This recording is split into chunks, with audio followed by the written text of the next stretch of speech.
हुई नहीं सुधरी। किसी समय जैसे बहुत बार गंगा स्नान करने जाते थे, गंगा नहाने, बहुत बार क्या करने जाते थे, गंगा नहाने जाते थे, लेकिन एक बार गए ना गंगा नहाने तो क्या हुआ, उस समय इनका तबीयत थोड़ा डाउन हो गया था।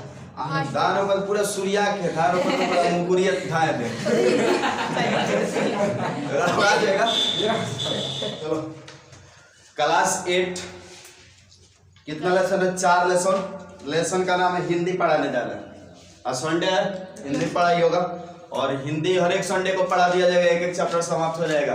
किसी दिन शुरू करेंगे क्वेश्चन लिखवाना इस हिंदी का। तो 3 लेसन तक पढ़ा दिए थे।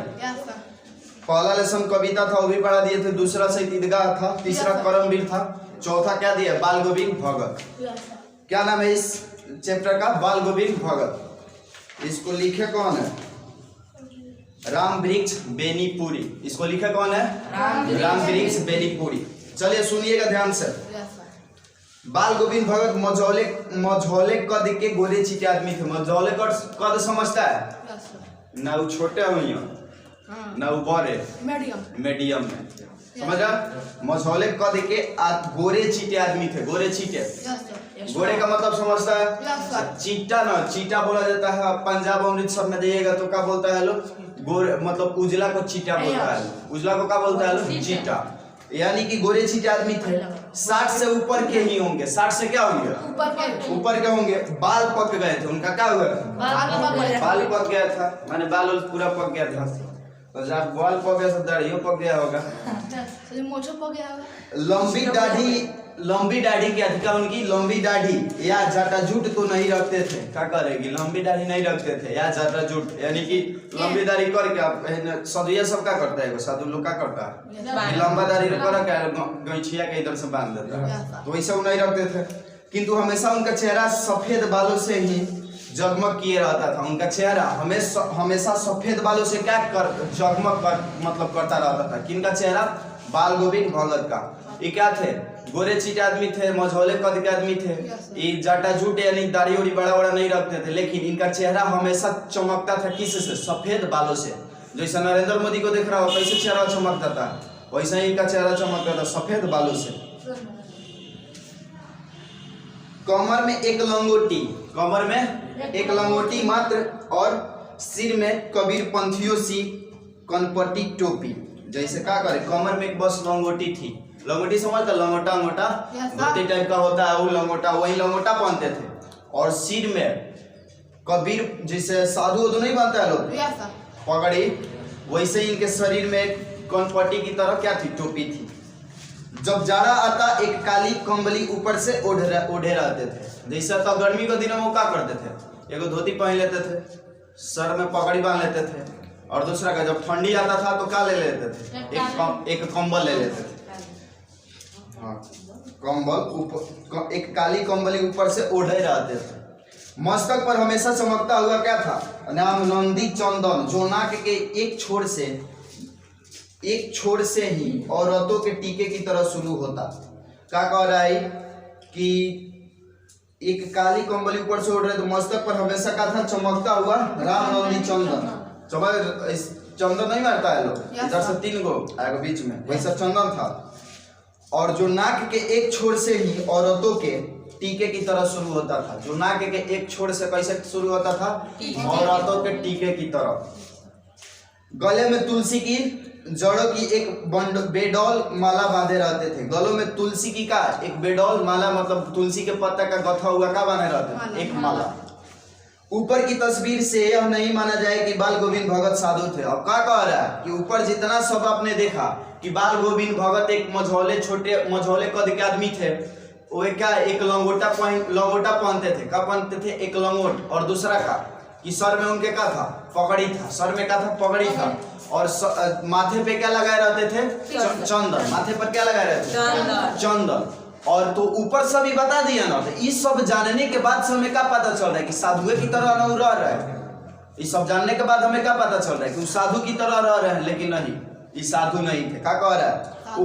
ऊपर जो हमने सुना कि लग रहा है कि वो साधु थे, तो वो साधु नहीं थे। माना जाए कि बाल गोविंद भगत साधु नहीं थे, नहीं बिल्कुल गृहस्थ। कह रहे ऊपर की तस्वीर से यह नहीं माना जाए कि बाल गोविंद भगत साधु थे, नहीं, बिल्कुल गृहस्थ। क्या थे? गृहस्थ समझता है, गृहस्थ। जैसे आपके पिताजी गृहस्थ कहलाएंगे, खेती बाड़ी उड़ी करके अपना जीविका चला लेते हैं ना, तो गृहस्थ कहलाएंगे। उनकी गृहिणी तो मुझे याद नहीं, उनकी गृहिणी क्या है? मुझे याद नहीं है। गृहस्थ का मतलब ये भी होता है कि गृहस्थ उसको भी बोला जाएगा जिसकी पत्नी हो, गृहस्थ उसको भी बोला जाएगा जिसकी क्या हो? पत्नी हो। असाधु किसको बोला जाता है? जो पूजा पाठ करे। किसी का पत्नी, जिसकी पत्नी भी हो वो पूजा पाठ करे ना, तो उसको साधु बोला जाएगा। पत्नी नहीं भी रहती है तभी क्या कहलाता है? साधु कहलाता है। अभी नहीं कि साधु शादी नहीं हुआ है, क्या हुआ है? शादी नहीं हुआ है, अपना पूजा पाठ कर रहे हैं ना, साधु की तरह रह रहे, क्या कहलाएगा? बाण कहलाइएगा, साधु नहीं कहलाइएगा। तो यानी कि कह रहा है कि उनकी गृहिणी तो मुझे याद नहीं, उनके बेटे और पोतोहू को मैंने देखा था। किसने कह रहा है कि उनके तो मतलब पत्नी मुझे याद नहीं कि पत्नी कौन थी, लेकिन उनके बेटे और पोतोहू मतलब पोतोहू को किसने देखा था? राम वृक्ष बेनीपुरी, जो लिख रहे हैं वही कह रहे हैं, राम वृक्ष बेनीपुरी। थोड़ी खेती बाड़ी भी थी। क्या थी उनकी? थोड़ी खेती बाड़ी भी थी। एक अच्छा साफ सुथरा मकान भी था। क्या था? एक अच्छा साफ सुथरा मकान भी था। किसके बारे में बताया जा रहा है?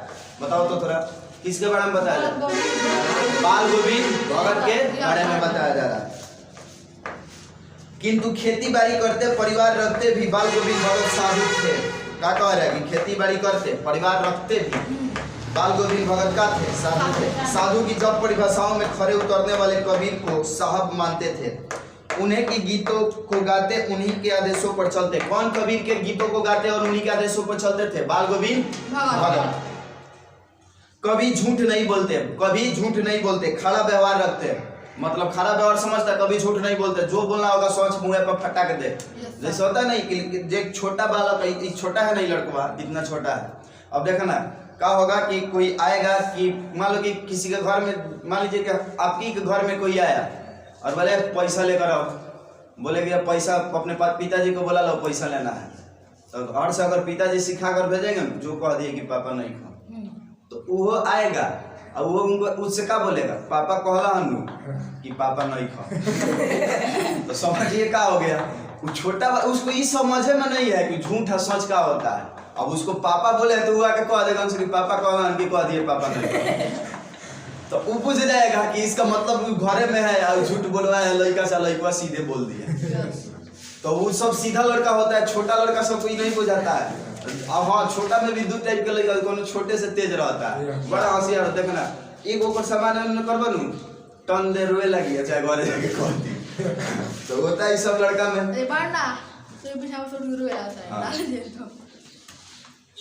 खड़ा व्यवहार रखते थे, यानी किसी जो बात सच होगा उसी को कह देंगे। कोई चाहे लाख, उनको कोई डर वर नहीं होता है। गांव में कुछ नहीं होता है, जो बात हकीकत होगा वो सब नहीं मुंह पर कह देंगे। हाँ तुम चोरी किए हो तो कोनो टन जाकर कह देगा मुंह पर, हाँ ये चोरी कैल। अब जो झूठ ठोट बोलने वाला होता है, चाहे मुंह झगड़ा वगड़ा से डर लगता है उसको, तो वो क्या करेगा? का दिन हम हमरा ना चोरी कब कैल हमरा पता नहीं।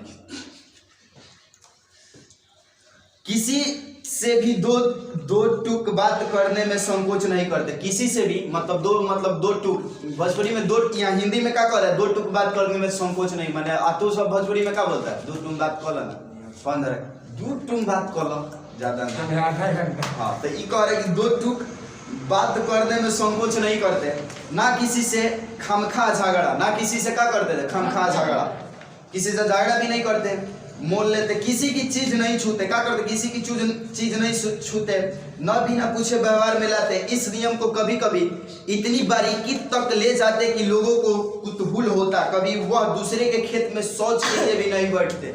इतना खतरनाक आदमी है नहीं बाल गोविंद भगत कि दूसरे के सामान से, मतलब दूसरे के सामान अगर वहाँ पे सोना पड़ा रहेगा 1 किलो के नू, तो उनके सामान वो ढेला के सामान लगेगा, छुआ नहीं करेंगे। इनको क्या मतलब है? इनको मतलब था कि अपना सामान अपना होता है, दूसरे का दूसरा होता है, हमें दूसरे के सामान से लेना देना कुछ नहीं है। तो यो कह रहा है कि बाल गोविंद भगत ना किसी दूसरे के खेत में शौच के लिए भी बैठे थे। शौच समझता है ना, बताने की जरूरत नहीं है, लोटा लेके बैठ जाता है। तो यानी कहने का मतलब है कि दूसरे के खेत में भी कभी नहीं बैठते थे। वह गृहस्थ, लेकिन उनकी सब चीज साहब की थी। क्या कह रहे हैं कि वह गृहस्थ और उनकी सब चीज क्या थी? साहब की थी। कहने का मतलब है गांव में लोग नहीं कहते हैं हमार कुछ नहीं है, सब भगवान का है, उन्हें दिए हैं, जब मन करेगा ले लेंगे। तो वैसा ही कौन मानते थे? बाल गोविंद भगत मानते थे। जो कुछ खेत में पैदा होता क्या करेगी? जो कुछ खेत में पैदा होता सिर पर लाद कर पहले उसे साहब के दरबार में ले जाते। जो कुछ पैदा होता था खेत से उसे सबसे पहले क्या होता है? सिर पर लाद कर साहब के दरबार में ले जाते थे। मंदिर में कबीर साहब को ही मानते थे। किसको मानते थे? कबीर साहब को। और हाँ, जैसे आप ही लोग के खेत में पहले होगा ना, तो पहले चावल चाहे गेहूँ देखना घर में चढ़ा दिया जाता है, तो वैसे ही कहाँ ले जाते थे? साहब के दरबार में। जो उनके घर के 4 कोस दूर पर था। क्या था? मंदिरवा चाहे दरबार कहाँ दूर था? 4 कोस दूर पर। एक कबीर पंथी मठ से मतलब वह दरबार में भेंट के रूप में रख लिया जाता और प्रसाद रूप में उन्हें जो मिलता उसे घर लाते और उसी से गुजर चलाते। मतलब चढ़ा देते थे पूरा, और जो उसमें मन जो साधु वधु रहते थे वो जितना ले लिया, जो बचेगा ना उसी को घर पे लाते थे, उसी से अपना भोजन पताई चलता था। इन सब के ऊपर मैं तो मुक्त था उनके मधुर गान पर, जो सदा सर्वदा ही सुनने को मिलते। कबीर साहब जो थे ना, गानों बहुत डेंजरस गाते थे, माने मधुर मीठ आवाज में। तो इनके गाना को सुनने के लिए कौन बेचैन रहते थे हमेशा? ये जो लिखे हैं, राम वृक्ष बेनी पूरी, भेलपुरी नहीं, बेनी पूरी। कबीर के सीधे साधे पद जो उनके कंठ से निकल कर सजीव हो उठते। आषाढ़ की रिमझिम है, क्या है? आषाढ़ की रिमझिम। आषाढ़ कब आता है बाबू? बरसात में। हाँ, इसके महीनों के बाद सही आषाढ़ आएगा। हाँ, तो वह ना आषाढ़ की रिमझिम। समूचा गांव खेतों में उतर पड़ा है। क्या कह रहा है कि आषाढ़ की क्या थी? रिमझिम थी, और समूचा गांव खेतों में उतर पड़ा है। कहीं हल चल रहे हैं, कहीं रोपनी हो रही है। आषाढ़ में ना खेतों तो पता है, हम कोई हिंदी सब महीना नहीं बुझे तो चैत माघ फागुन बैसाख जेठ आषाढ़ रोपनी हो रही है।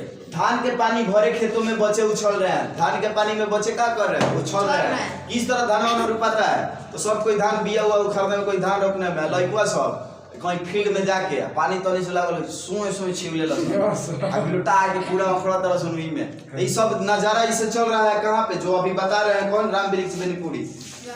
औरतों कलेवा लेकर मेड़ पर बैठी है। औरतें क्या है? कलेवा लेकर मेड़ पर बैठी है। देखा ना, जब मेरा धान रोपाता है ना, तो किस तरह घर की औरतें खाना मूड़ी पे चाहे ऐसे कांख में दब के लेकर कहाँ? मेड़ मतलब डनेर पर बैठ जाती है कि धनवा रोप कर आइए खा लीजिए। मेड़ पर बैठी है। आसमान बादल से घिरा। क्या हुआ है? आसमान बादल से घिरा, धूप का नाम नहीं। बरसात के दिन में तो धूप का नाम नहीं, जब मन करेगा तो अगर बड़ा से जाता है। ठंडी पुरवाई चल रही। क्या? ठंडी पुरवाई चल रही। ऐसे ही समय आपके कानों में एक स्वर तरंग झंकार सी कर उठी। यह क्या है? यह कौन है? यह पूछना न पड़ेगा। बाल गोविंद भगत समूचा शरीर कीचड़ में लिथरे। जो बाल गोविंद भगत है ना, वो रोपनी में लगे हैं। अब गृहस्थ थे, खेती बाड़ी करते हैं, उनकी पत्नी है, बेटा वोटा है, तो करना तो पड़ेगा। वो कीचड़ में क्या है? लिथरे। अपने खेत में रोपनी कर रहे हैं। अपने खेत में क्या कर रहे हैं? रोपनी कर रहे हैं। उनकी उंगली एक धान के पौधे को पंक्तिबद्ध खेत में बिठा रही है। उनकी उंगली एक धान के पौधे पंक्तिबद्ध। किस तरह धान रोपता है? एक ही बीता पर माने कोनो कोई इतना बढ़िया धान रोपता है कि लगेगा सजाया गया है। अकल जाएगा कब हे पुकी मुंह कर दिया सुन, कब हे पुकी तारा बुझेबे नहीं करी कीने से धान रोपता रह।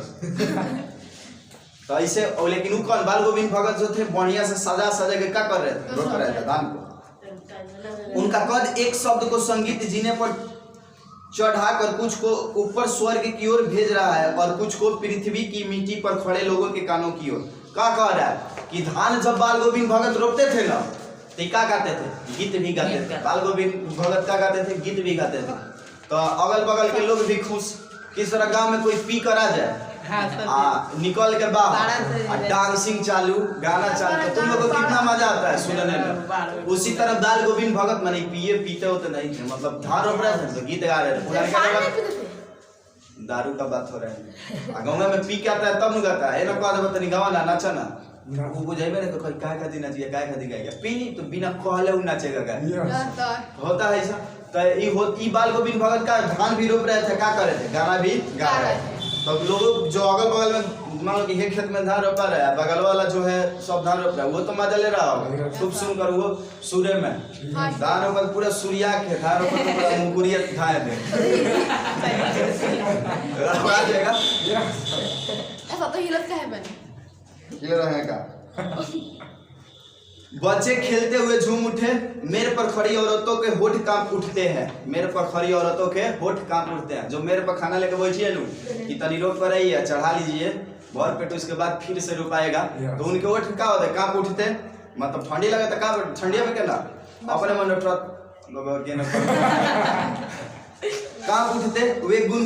वे गुनगुनाने लगती है, हलवाओं के पैर ताल से उठने लगते हैं, रोपनी करने वालों की उंगलियां एक अजीब क्रम में चलने लगती है। बाल गोविंद भगत का यह संगीत या जादू क्या कह रहा है कि जब बाल गोविंद भगत गीत गाते थे तो सब कोई पूरा जोशिया के धान आधा कट्ठा रोपना होगा तो क्या 2 कट्ठा रोप देता था लोग, और हॉल भी जो चलाता था वो पूरा धुने में। जैसे गाना बजता तो किस तरह डीजे लगा दीजिए गाँव में, और तू सब भी कोई काम करना होगा तो गाना सुन के वही सुन में कहले बाबू 10 गो ईंटा उठा के जी धर पूरा वजह से ईंटवे आ जाए तारा को बुझाइबे ना कैसे ध्यान तो गाना पापा एक बार पहले 5 गो ईंटा ले आइला फिर 5 गो आ गाना सुन रहा ही नहीं कि 10 गो ईंटा लेकर आना तो ईंटा उठा के धर देगा पूरा। यानी कि जब ये सब काम होता है, जैसे वही में बाल गोविंद भगत गाना गा रहे थे ना, तो वैसे भी का बगल वाले लोग भी बड़ी सुर में काम कर रहे थे, औरतें जो थी वो भी गुनगुनाने लगी। अब कोई गाना गाएगा तो दूसरा कोई भी गुनगुनाने लगेगा। इस तरह गाँव में कोई जोर से गाना गा के गया तो तुम भी उस गाना को लगेगा रिपीट कर होता वैसा ही। भादों की वह अंधेरी अधरतिया, भादों की वह अंधेरी अधरतिया, अभी थोड़ी ही देर पहले मूसलाधार वर्षा खत्म हुई, बादलों की गरज बिजली की तरह आपने कुछ नहीं सुना हो, किंतु अब झिल्ली को झंकार या दादुरों की टर बाल गोविंद भगत के संगीत को अपने कोलाहल में डुबो नहीं सकती। कहने का मतलब है इतना सब लाइन में फाइन दिया है, इसका मतलब हुआ कि लाख मतलब बिजली गरज जाए, घाटा गरज जाए, लेकिन बाल गोविंद भगत का गाना सुनाई देता था। इसका मतलब जोर जोर से कहते हैं। अच्छा, लोगों की ध्यान क्या होगी उसी गाना पर होगी। मान लो कि गांव में झगड़ा हुआ है, एक टोला से और टोला में, अगर तुम्हारा गाना पर ध्यान है ना तो झगड़वा नहीं सुनाएगा, गाना में सुनाएगा। भले वो कहे ना धीरे धीरे बज रहा आ कहे ना वो जोर जोर से करिए वसन बाकी ना सुनाई। होता है ऐसा।